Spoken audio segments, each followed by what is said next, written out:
السلام عليكم ورحمة الله وبركاته. طلبة أولى ثانوي، ازيكم عاملين ايه؟ يلا بينا كده نحل التقييم الرابع عشر. يلا بينا نبدأ سؤال سؤال كده ونشوف الدنيا بتمشي ازاي. قال لي ماشي يا مستر. أول سؤال بيقول لي صمم رسم تخطيطي توضح من خلاله القيم التي تكسبه الفلسفة للإنسان. قال لي ايه القيم اللي بيتعلمها الفلسفة، يعلمها الإنسان من الفلسفة؟ قال لي يا مستر كان عندنا 4 قيم. قال لي فكرني بيهم كده يا مستر. قال لك رقم 1 البحث عن الحقيقة. قال لي طب رقم 2 قال لك الاستقلال الفكري أو الاستقلال الذاتي. قال لك رقم 3 التسامح الفكري. قال لك رقم 4 الحرية والمسؤولية. قال لي جميل أوي يا مستر. قال لي دخلنا بعد كده على السؤال رقم 2. قال لي أعرض في حدود 3 أسطر لعلاقة الحرية بالمسؤولية. قال لي ماشي يا مستر تعال نشوف. قال لك الحرية والإنسانية يرتبطان ارتباطا وثيقا، ما دام الإنسان حر فهو مسؤول. قال لي جميل أوي يا مستر.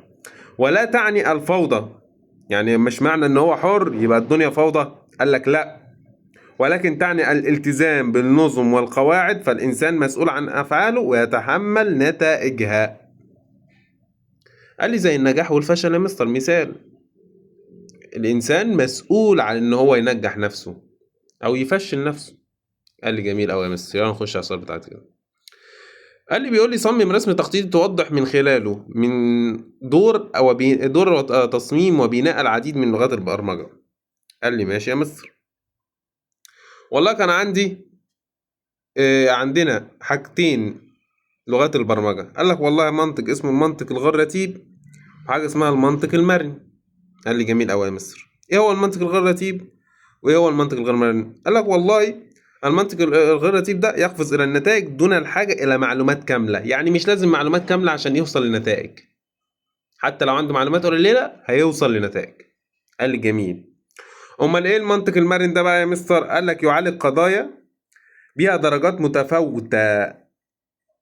قال لي جميل أوي يا مستر. ويحول اللغة إلى رموز تحتاجها في الذكاء الاصطناعي. قال لي من الآخر كده يا مستر، بيحول الأهم يعني في المنطق المرن إن هو بيحول اللغة الدارجة اللي احنا بنتكلم بيها إلى رموز وأرقام، والرموز ده بيفهمها الآلة أو بيفهمها الإيه؟ الجهاز. قال لي تمام أوي يا مستر. قال لي زي يا مستر مثال دلوقتي اللي هو التشخيص الطبي بيبقوا بيشخصوا بالأرقام. قال لي ماشي يا مستر، جميل أوي الكلام ده. بيقول لي اعطي مثالا من عندك على دور المنطق المرن في تمثيل المعرفة الغامضة. قال يا مستر لسه قايلين المثال اهو، لسه قايلين المثال. قال لك تشخيص الطبي اللي هو التشخيص الطبي بالارقام. قال لي ازاي يعني يا مستر ان انا اوصل الحالة دي نسبتها ايه او حالتها ايه؟ قال لي يا مستر طب هو المنطق المرن ده هو اساس اصلا ان هو يحول اللغة الرمزية. قال لك اه. قال لي يا مستر ايوه، يعني اكتب المثال ايه؟ قال لك التشخيص الطبي في السابق كان يستخدم قيمتين فقط، اما وجود مرض او عدم وجوده، اما الان اصبح يحدد بدقة بنسبة وجود المرض بالارقام، يعني المرض ده موجود بالارقام معينة. قال لي ماشي يا مستر، يلا بينا بعد كده. قال لي والله يا مستر دخلنا بعد كده على الاعتراف بإنسانية صاحب الرأي المخالفة والسعي لفهم سياق أفكاره دون إصدار أحكام مسبقة. قال لي ده يا مستر ايه؟ قال لي يا مستر يعني انا ما اعترف بصاحب الرأي وما خلفوش، او قصدي المخالف ليا وانا معترف بيه، ده معناه ايه؟ التسامح الفكري. قال لي جميل قوي يا مستر، يبقى الإجابة دال. قال لي رقم 2 يرى سارتر أن حرية الإنسان لا تعني إنه مسؤول عن ذاته، بل إنها تمتد إلى جميع الناس بحيث يكون مسؤول عنهم أيضا. عقب برأيك على ما سبق وحدود سطرين. أول حاجة هنا هو بيتكلم عن إيه؟ عن الحرية والمسؤولية. قال لي يا مستر ماشي، أعقب أقول إيه؟ قال لك الإنسان ليس حر ولكن مقيد بالمسؤولية والالتزام بالنظم والقوانين وعدم التحري على عدم التعدي على حرية الآخرين. قال لي ماشي يا مستر. إيه تاني؟ قال لي نوع من المنطق يمثل المعرفة في سياقات غير مكتملة. قال لي يا مستر ده اللي احنا لسه قايلينه من شويه، اللي هو بيبقى عنده معلومات غير كامله وبيوصل لنتائج، ده اسمه ايه؟ المنطق الغير رتيب. قال لي يبقى الاجابه الف. قال لي جميل يا مستر.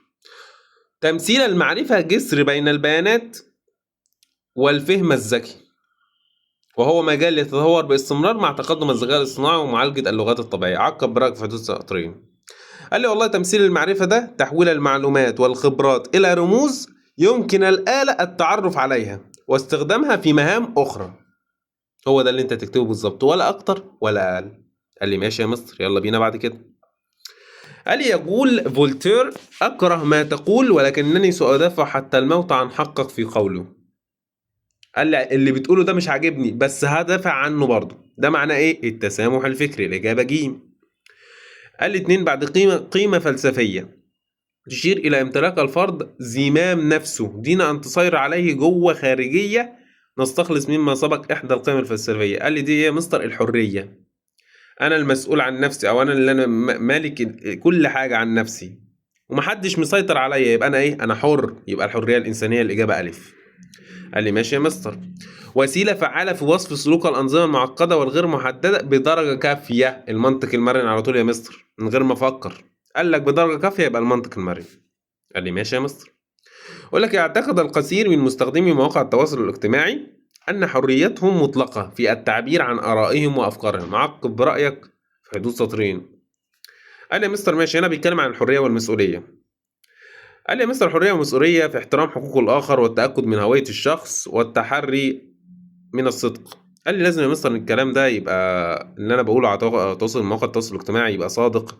ان انا ما ينفعش اتعدى على حقوق شخص اخر او اتكلم عليه حاجه غلط، او اتعدي حدودي معاه.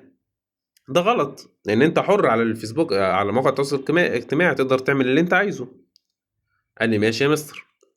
بعض برامج الذكاء الاصطناعي تستلزم استخدام اساليب تسمح بالقفز الى نتائج دون سياقات محتمله. لسه بنقولها يا مستر، مفيش معلومات كافية وبنوصل لنتائج. يبقى ده اسمه ايه؟ المنطق الغير رتيب. ماشي يا مستر. اللي بعده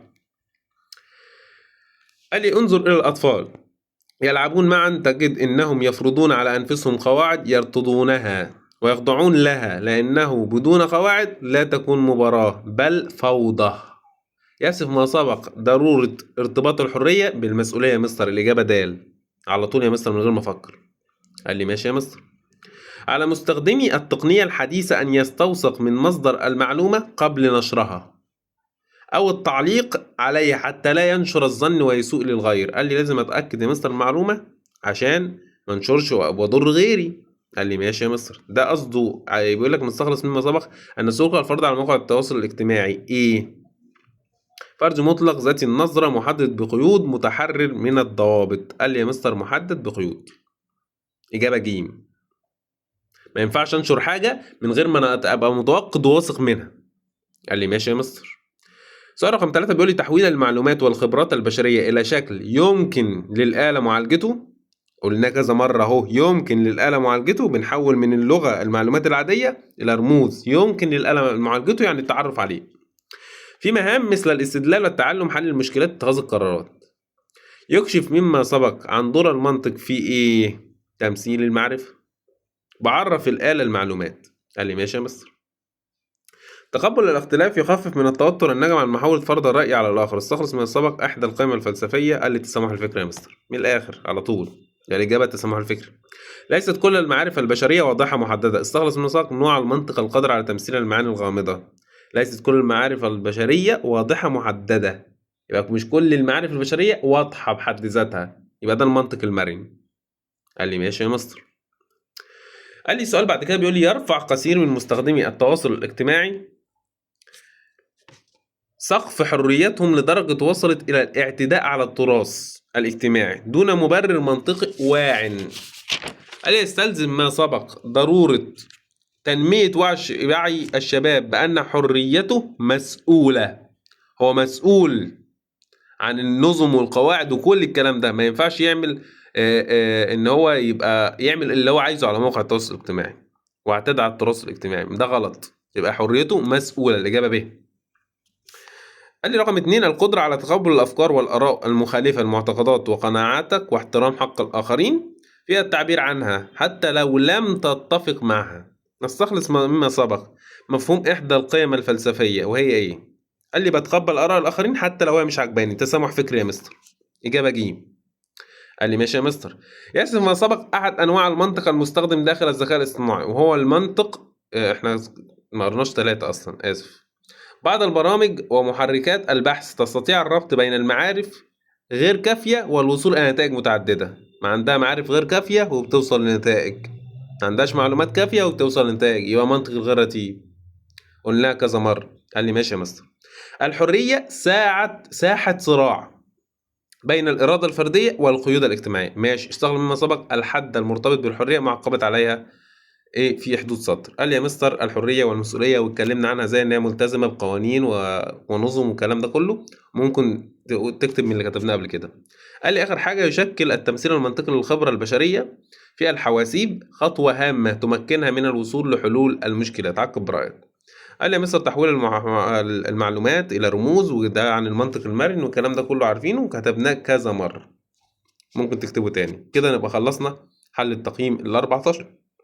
بالتوفيق لكم يا شباب إن شاء الله، والسلام عليكم ورحمة الله وبركاته.